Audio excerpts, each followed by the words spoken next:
Kung naghahanap kayo ng taong nag-aalis ng rabies tulad ng kagat ng aso o kalmot at kagat ng pusa, dito nyo lang matatagpuan sa Barangay Wawa, Pinilla, Rizal.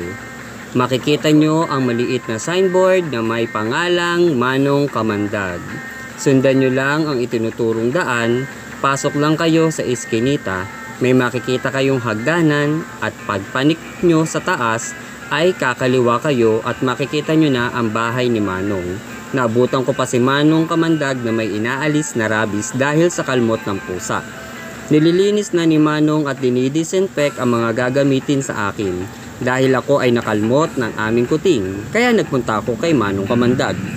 Habang naglilinis si Manong ng mga gagamitin ay tinanong niya ako kung saang bahagi ako nakalmot para alam niya kung saan siya magsisimula. Sinabi ko kay Manong na sa kaliwang bahagi ng kamay ko ako nakalmot at nagsimula na siyang hiwain ng bahagya ang aking likod gamit ang kanyang blade.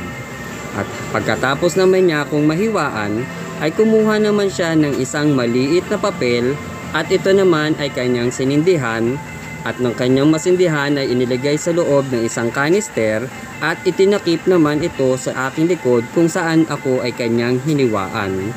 Ilang minuto din kami naghintay dahil sinabi nga ni Manong maghintay lang tayo ng ilang minuto para makita natin na mailabas niya ang lahat ng dugo na may kasamang rabies.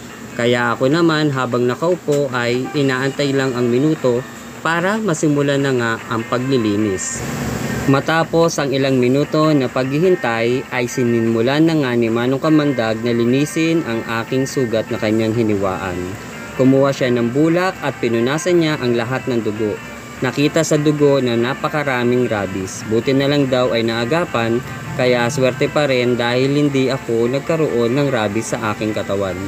Nilinis nga ulit ni Manong Kamandag ang aking likod gamit ang bulak na may kasamang alcohol para ma-disinfect ang nagawang sugat nito.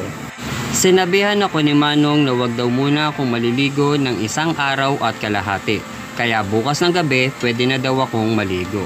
Dahil sa ginawa sa akin ni Manong, inabutan ko siya ng small token. Kaya yun lamang, salamat!